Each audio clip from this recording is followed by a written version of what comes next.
APCC అధ్యక్షురాలు శర్మిలమ్మ గారు, AICC Andhra Pradesh incharge మాణిక్యం ఠాకూర్ గారు వారి ఆమోదంతో 15 మంది పీసీసీ అధికార ప్రతినిధులను నియమించడం జరిగింది.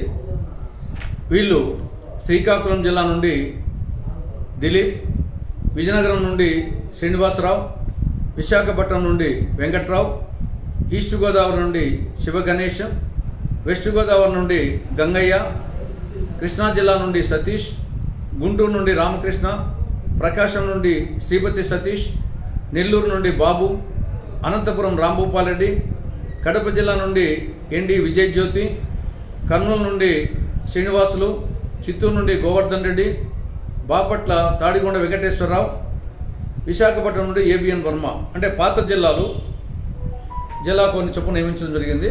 విశాఖకు 2 నియమించడం జరిగింది. వీళ్ళందరినీ